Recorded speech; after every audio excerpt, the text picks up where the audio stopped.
more unpredictable, and many places in the country are vulnerable to its vagaries. President Tinubu announced this at the Borno government house when he visited the state to sympathize with the government and people over the recent flooding from Alau Dam. He urged the private sector to contribute to the funds. President Tinubu also used the occasion to visit the Shehu of Borno and commiserated with him. Various prayers.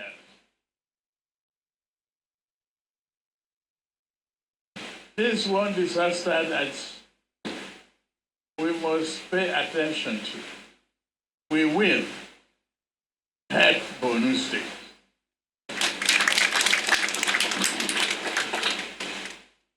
Your Excellency, the Governor, I could see the commitment and love shown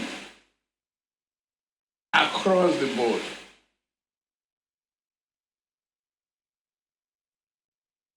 The Governor of Bauchi is here. He's of a different party. And this is what is expected of Nigeria.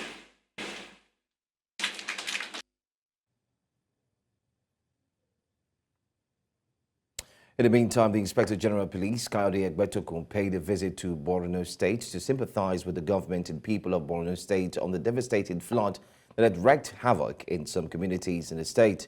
The IGP also paid a sympathy visit to the Borno State Governor, Babagana Zulum, at the government house, where the Governor of Bauchi and other dignitaries were also present to sympathize with the government. And on security matters, bandits attacked a church service in the Bakimpa Maro community of the Kajuru local government area in Kaduna State, leaving 3 people feared dead and 30 others reported kidnapped. Although the police authorities were yet to comment, the former chairman of Kajuru LGA, Kafra Kaino, confirmed the incident, noting that the assailants, who arrived in large numbers around 10 a.m., targeted both an ECWA church and a Catholic church. Among those abducted is Bernard Kajera, a pastor from one of the churches.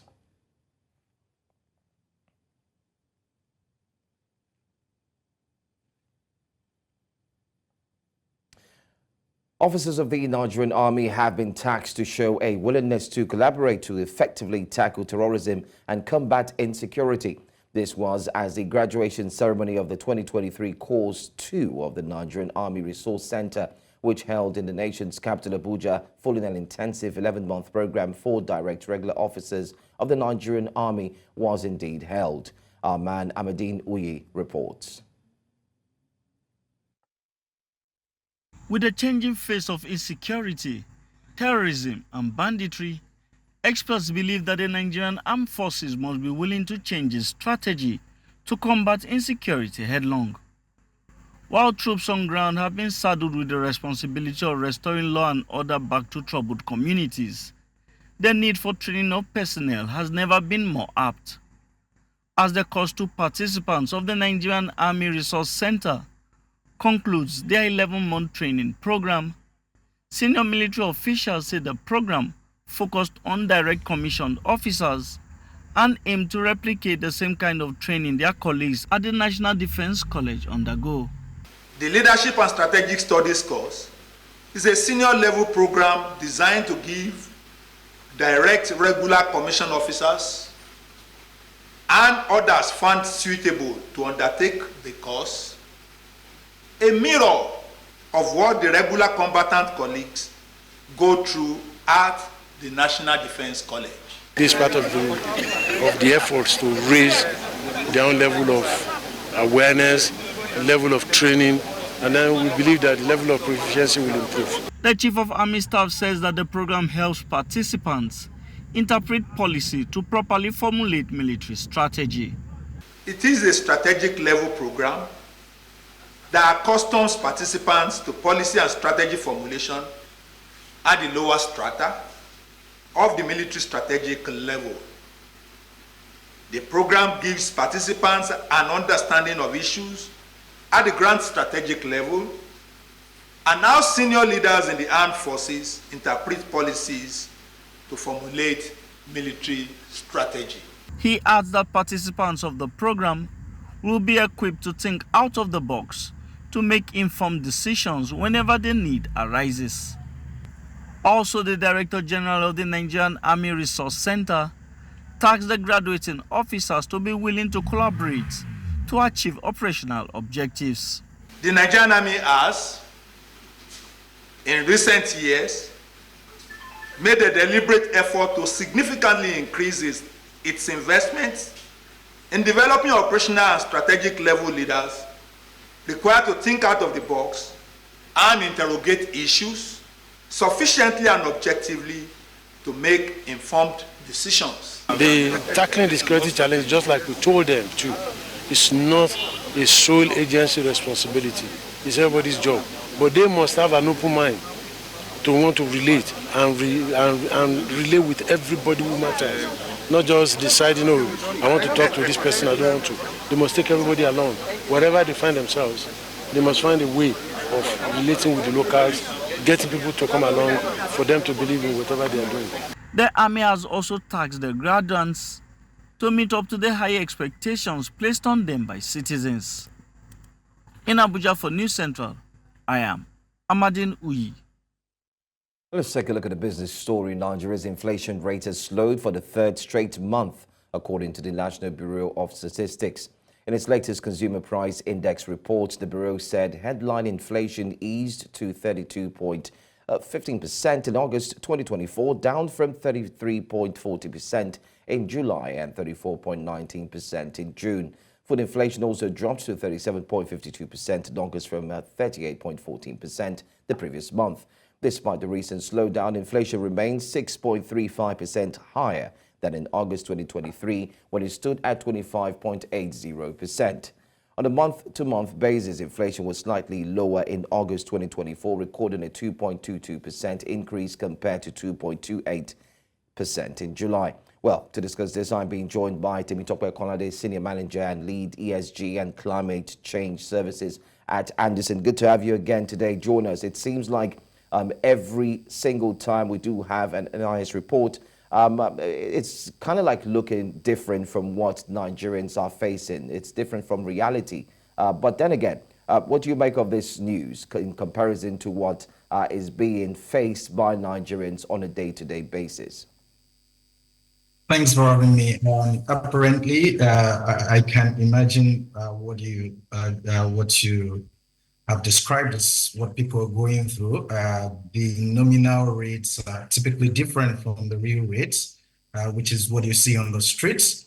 However, we can't show away the numbers at the same time, again, because when you also consider what has happened in the last couple of months and over the last month, what the Nigerian Bureau of Statistics is telling us is that our inflation rate has tapered a bit, and I don't think we can really fault that. The numbers are still very high up in themselves, but we can also see that in reality, there are slower price increases when it comes to products. When you think about things around the waiver on imports levy for certain food items, corn and wheat and all of that for the next 6 months, you would imagine that has in a way helped to slow down inflation with respect to such food items. Things around the monetary policy tightening is also helping, such that we don't have abundance of cash in the hands of people, because that in itself has a way of pushing inflation up. And when you think about the fact that people are already adjusting to the fuel subsidy removal, it would appear again that people are finding some balance. So the rates in themselves, the decrease in itself is not, it's marginal in my thoughts. And if you consider it and compare it with what you see in very many other regions across West Africa and even beyond, it's still high, but then, that's where we are. All right. But one of the primary drivers of the recent decline in inflation, are there any risks, most importantly, or uncertainties that possibly have affected this? Or would you say the primary contribution has been developments from the government policies? Yeah, apparently the government is making some policy statements and they're backing them up with action. Like I mentioned earlier, if you think about food inflation, for instance, that slowed down a bit from 38% to circa 35% or so, or 33.4% or so. Again, I mean, it's marginal. It's 38 to 37%, just about a 1% decrease. That has helped in terms of, when you bring in wheat, when you bring in corn, you're not going to impose import levy on those. So that's in a way is helping. The monetary policy from the CBN is also helping. The question really is whether this things are sustainable in themselves. When you think about food inflation, for instance, insecurity is loud there, so people cannot really go to farm as much as expected. But over the next few months, maybe we should expect some increase. And for me, I think it's uncertainty, really. Again, if you think about what has happened in just 1 month, there has been adjustment of fuel prices again. It's ticking up, and that means the transportation cost will increase, and it's going to impact on inflation going up again, right? We move gradually towards the festivity period. It appears that we might not be able to sustain the downward trend, so to speak. And so government has to take very bold steps to ensure that there is fiscal discipline and that we are making concerted efforts to ensure that policies around the CNG adoption is taken seriously. That way we could expect that transportation cost is lower, and then we'll begin to see some sustainable ways to keep these numbers down. All right. I mean, we've seen a very, like you said, very significant. But would you say it's worthy of celebrating? And you've also mentioned that for it to remain the same way, well, you're not too sure. But then again, the festive period is just around the corner. Does this have any impact on what we're seeing here, especially going into the Ember months? Do you think this would further sustain what we see today?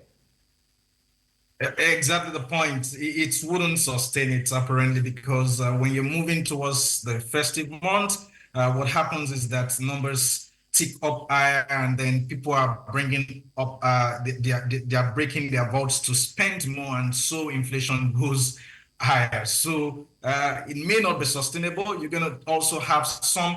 Apparently, we could expect growth within the system, because you would also expect that people will travel into the country, and that there would be much activity within, trading activity, and that should help to spur some growth. But will that help the inflation numbers? Not really. All right. Anyway, I think we've seen how this is playing out. But then again, finally, how does Nigeria's inflation rate as we speak compared to those of other countries, particularly in the region? We'll talk about West Africa, East Africa, and the likes. And are there any lessons or best practices that Nigeria can learn from other economies in terms of managing inflation? Well, at 32.15%, it's not great at all when you compare that with what's happening in the African region and even globally.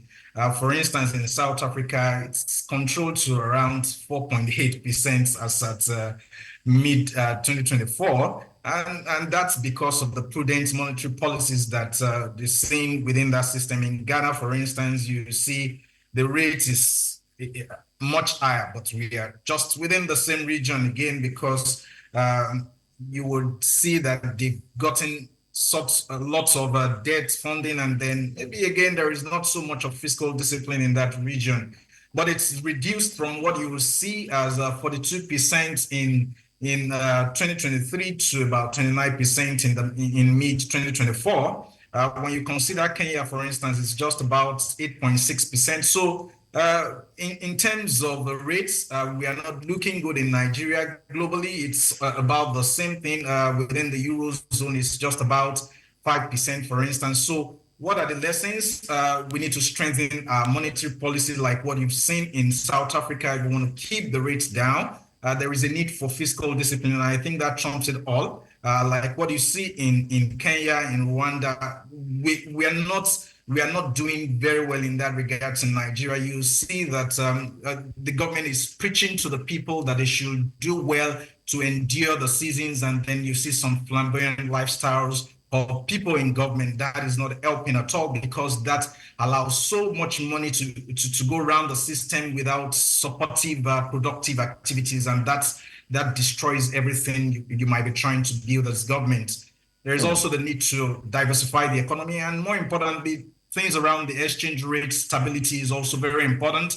And I think it's about time that government begins to think about the managed float system, so that the naira to dollar and of course other foreign currencies don't continue to decline, because every intent to devalue the naira, it's not making things look good. And so those are sustainable lessons, sustainable ways that we can begin to drive things in Nigeria to make things look better.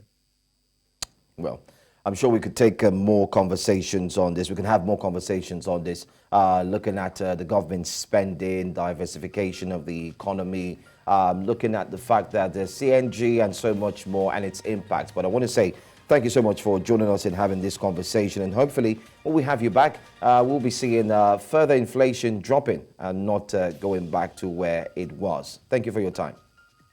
Thank you very much. You're watching the news now. We'll go for a quick break. When we come back, we'll take you straight to Edo State, where the PDP governorship candidate Asuwe Ighodalo says that the people of the state will decide the next governor and not the minister of the FCT. Stay with us. Thanks for staying with us. Let's take you to politics news now. The Edo State PDP governorship candidate Asuwe Ighodalo has responded to recent comments by Nyesom Wike, the minister of the Federal Capital Territory. Speaking to the press, Ighodalo stated that Wike does not have the authority to decide the next governor of Edo State, stating that the people of the state will decide. This followed Wike's claim that he refused to back Ighodalo in the upcoming September 21 election, despite Governor Obaseki's efforts to secure his support. Wike also addressed concerns about the Edo resident electoral commissioner, Anugbom Onoha, who is his cousin, saying he will not support any candidate. Ighodalo expressed disappointment, saying this was not the impression from their earlier meetings. In the meantime, the governor of Edo State, Godwin Obaseki, has commended the Inspector General of Police for committing to support the peace process and ensure a level playing field for all candidates in the state's September 21 gubernatorial election. The governor expressed this on the heels of a meeting of the members of the Edo State PDP caucus. Briefing journalists after the meeting, Governor Obaseki also commended the efforts and preparations of INEC to guarantee a credible election on Saturday. Governor Obaseki also expressed readiness of the PDP for Saturday's election. Meeting of the caucus of the party made sure that we've covered all grounds, and the leaders of our party have assured me that they are all heading back home now, to hoping that when the courts resume tomorrow, all those people who have been detained in Abuja all these weeks will be released. If they are granted bail and they are allowed to come back home to their families to participate in the democratic process, then we'll consider signing the peace accord. We wish to state that the PDP is ready in Edo State. Votes. We believe that we are one. We believe that nobody will come and hurt his or her brother or sister at the polling unit. And we think that together we'll make the right choice and do. Members of the Kapam community in Kaduna State have expressed displeasure over the failure of the Kaduna Refinery and Petrochemical Company to compensate the victims affected by the discharge of toxic waste into their community. Some members of the community spoke to News Central Television in Kaduna, saying that toxic chemicals destroyed farmlands, killing several livestock and causing untold hardship for residents. News Central's Emmanuel Bagudu reports. PAM community members concluding their monthly meeting over the issue of the toxic waste recently discharged by the Kaduna Refinery and Petrochemical Company in the community. Many members of the community say that the wait for compensation is taking too long, as residents are already losing their patience. The result of the blood taken from our community members, definitely we have no any response for now. So for that, all these crops that was affected, we have not had anything from them for now. Some doesn't have this seed again because they draw the nutrients inside the corn, And if you look at the potato also, the same thing. So we don't have any food in our community nowadays, these days, because some have these farms that we farm. Some we are hoping this September to start harvesting, but the chemical have affected them, nothing to harvest again. Affected individuals recount their losses, predicting imminent danger if the Kaduna Refinery and Petrochemical Company continue to keep silence over the issue. Some of us stomach ache, vomiting, and all sort of things. So, but you think it's not like that? It's not like that. It's the we were not feeling like that before the thing happened. But the very day that this chemical was sprayed, many of us, children... So who took care of your medical bills? Who paid? The refinery. They paid for it. But what they gave us is not what they're supposed to give us. Like me, they gave me BP drugs and my typhoid drugs. That this is what is affecting me. But I came back home. Up till today, my eye everywhere is itching. And I farm in the bush before. I have a very big farm in the bush. But due to this security situation in the country, we can't go there to do anything again. So during my research and the rest of it, I discovered about this system of farming in the sack. So I embark on it. I have 1,500 bag of yam sack here, 1,500. You can see yourself, everything now is dry up, and it has got to the level of harvest. I'm about to harvest some, but this is what I saw. And I'm afraid even to pick anyone inside to eat. The community had protested a few weeks back, shutting down the refinery complex. Many will be hoping that the two parties reach an amicable settlement soon. In Kaduna for News Central, I am Emmanuel Bagudu. Away from that, Nigeria's former Foreign and Finance Minister and the first woman and first African to head the World Trade Organization, Ngozi Okonjo-Iweala, will seek a second 4-year term when her mandate expires next August. A spokesman, Ismaila Diang, said in a statement on Monday that the 70-year-old had taken into account the overwhelming and broad-based support expressed by members. A decision to seek another term was officially communicated to WTO Chair Norwegian Ambassador Peter Olberg on Monday. The WTO's African group formally requested that she make herself available for a second term at that same meeting and proposed that the process to re-nominate her should begin as soon as possible. So far, no other candidates have come forward. Let's move now to education matters. A World Bank report reveals that over 404 million students worldwide were affected by climate-related school closures between January 2022 and June 2024. The report, titled Choosing Our Future, Education for Climate Action, highlights that 81 countries experienced temporary school shutdowns due to floods, storms and heat waves. It warns that climate change is intensifying extreme weather events, causing massive disruptions in education that often go untracked. In Nigeria, recent floods displaced nearly 2 million people in Borno State, with students missing up to 53 school days. The report stresses that while education can drive climate action, the growing frequency of climate disasters is severely hindering access to education globally. Let's stick to health matters now. The Nigeria Red Cross Society says that Nigeria ranks among the first 3 countries with the highest confirmed cases of monkeypox on the continent, with about 40 recorded cases. This was as the Red Cross commenced the training of volunteers on risk community communication in Abuja to help contain the spread of the virus across the country. The volunteers are expected to sensitize citizens in rural communities on how to prevent the spread of the virus. Our correspondent, Idong Joseph, completes the report. We'll bring to you that report in our subsequent news bulletin. Well, let's move on now and tell you that as Nigeria navigates a challenging financial landscape, a not-for-profit organization, the African Women Impact Summit, is seeking to equip women entrepreneurs with the skills to succeed. The organization hosted a specialized training program on social media marketing, leveraging the power of AI tools to help women-owned businesses thrive in the digital age. News Central's Adeshewa Odushoga reports. The current economic instability in Nigeria has created a challenging environment for individuals and businesses to thrive. In response, many Nigerians are seeking multiple and alternative sources of income to make ends meet and stay afloat. This has led to a significant shift towards online entrepreneurship, with more businesses transitioning from traditional physical stores to online platforms to increase customer reach and sales.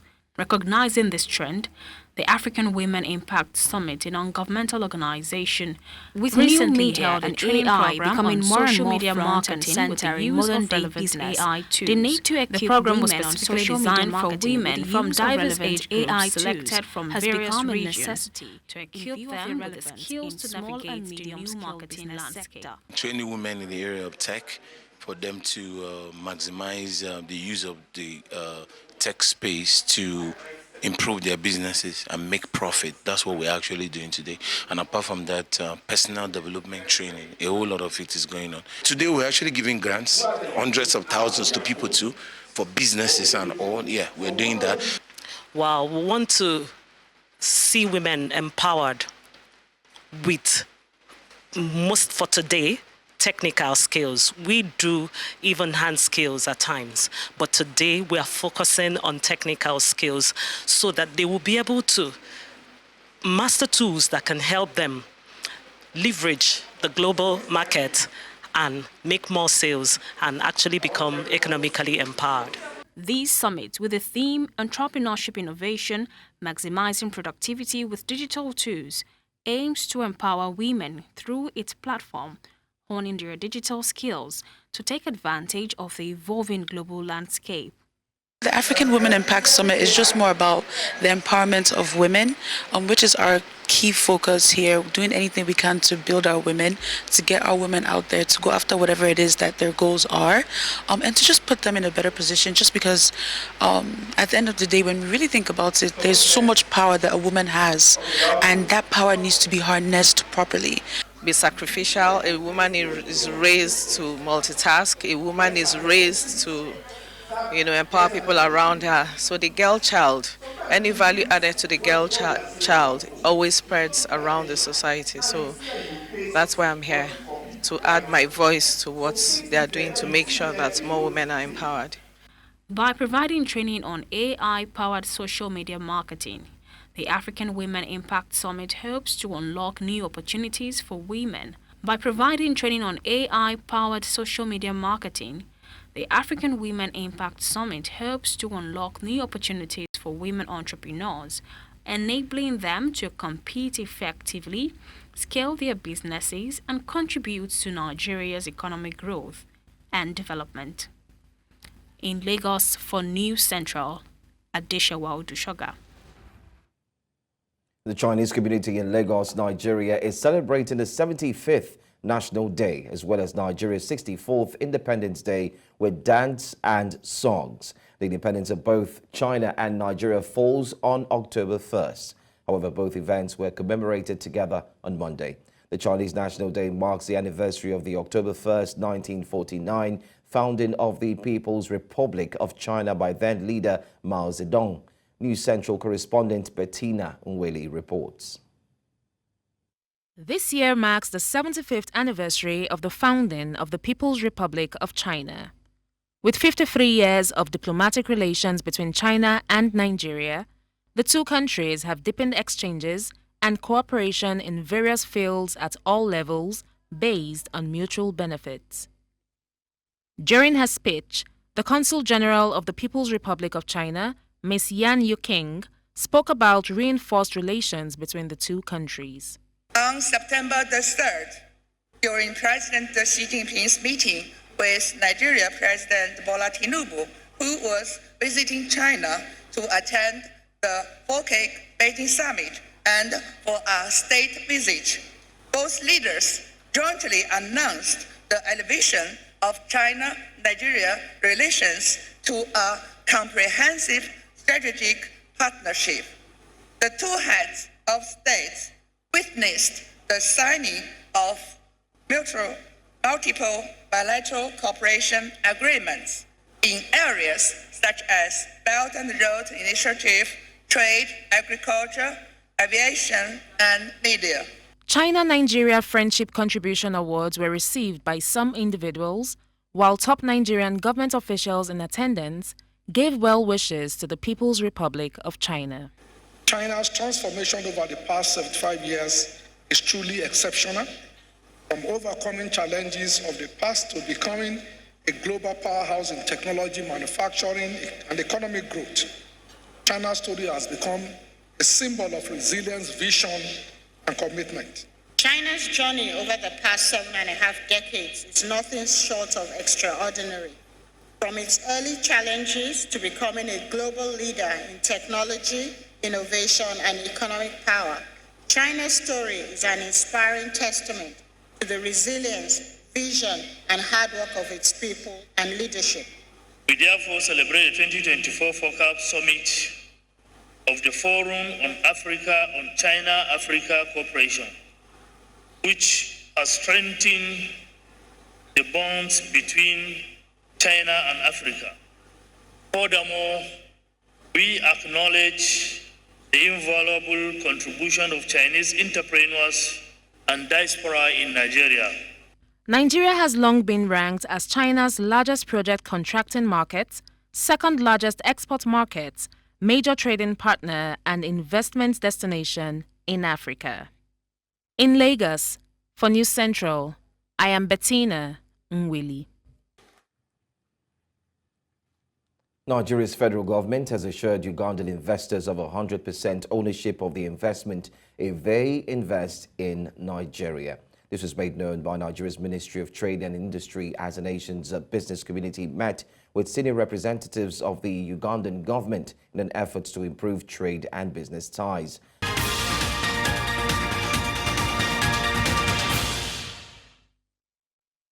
You're watching news now here on News Central Television. The news continues in West Africa, where at least 8 people died, including 3 children, after a 7-story building collapsed in Sierra Leone's capital, Freetown. The National Disaster Management Agency, NDMA, said in a statement that the building in eastern Freetown, thought to be used for both residential and commercial purposes, collapsed between 11 a.m. and 12 p.m. local time on Monday. The NDMA said the victims were 3 adult males, 2 adult females, 2 girls under 5, and 1 boy under 5. The agency said it remained committed to the rescue efforts, hoping to recover more victims trapped beneath the collapsed structure.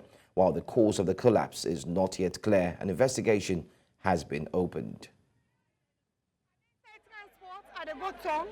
Let me pardon they say, go na social media, so if you not sweat it out, una left me for social media. Let me mama call, he say, your uncle bikini, your cousin, them don't cover them. Now I say, I saw, I can't sue me, so they go, I can't at the scene and meet me uncle. Now I say, what's it happen? I say, it's 6 bikini and they're under there. He said, all 6 they're under there. So with a call, the big guys bikini, they pick the call, say, we there not the vegana, because mama say 11 are vegana, then they make... And I feel so sorry because I see that they pull diamond there by the host who collapse. Or the small picking them, big man there, and they pull them, but that host who collapse. So I feel sympathy for them.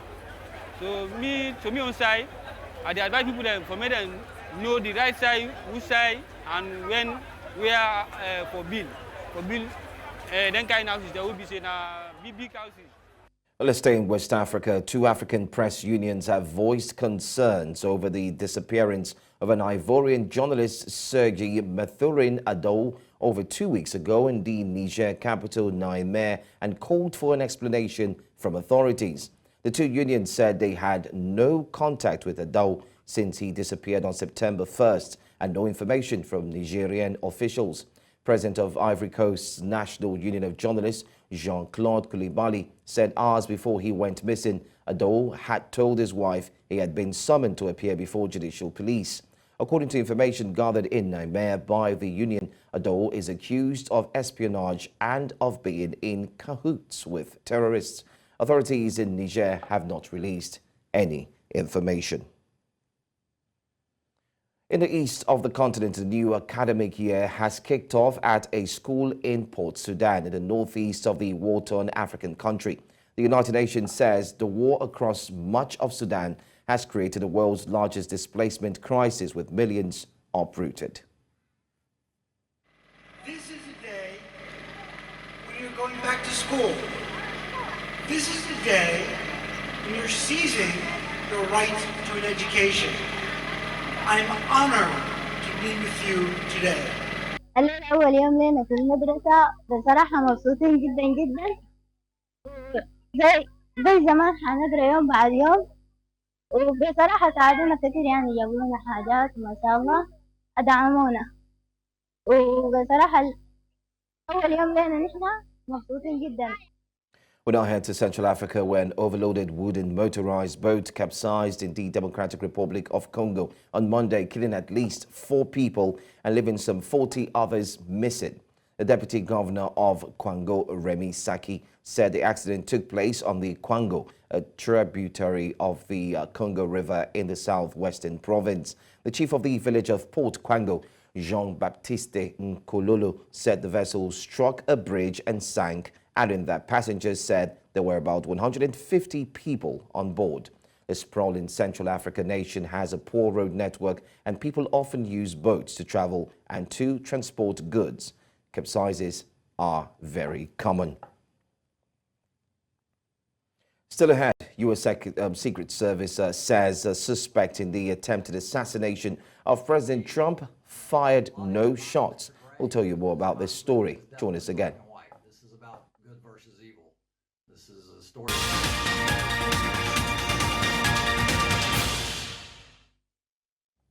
Welcome back.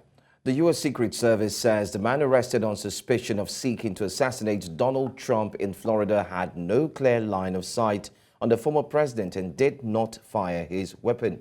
Secret Service Acting Director Ronald Rowe made this known while referring to the suspect Ryan Roth, who has been charged with illegal firearms possession in the case.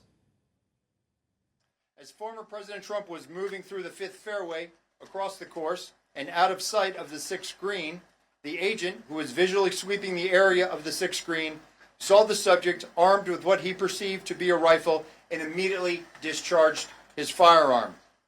The subject, who did not have line of sight to the former president, fled the scene. He did not fire or get off any shots at our agent.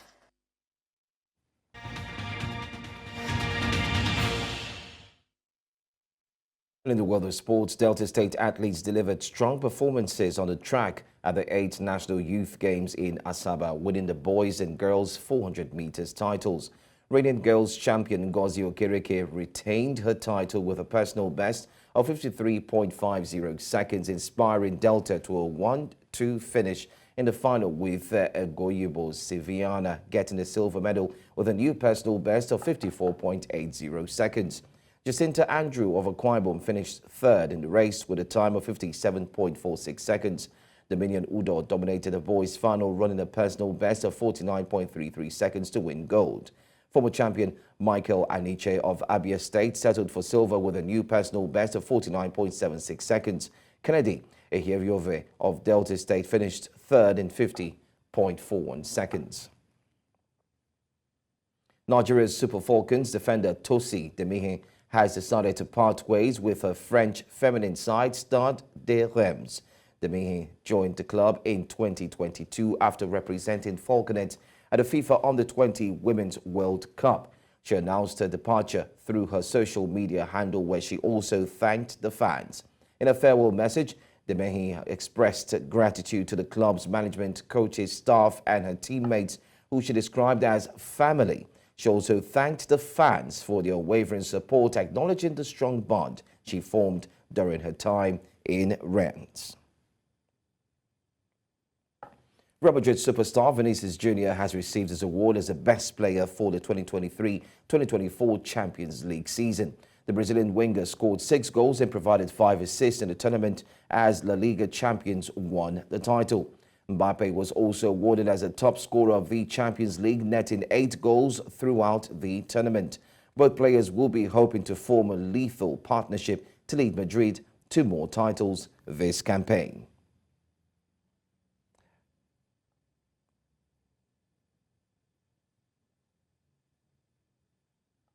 And that's all the news for this hour here on News Now, News Central. But before we go, a quick look at some of the top stories. President Tinubu visits flood-hit Maiduguri, sympathizes with victims.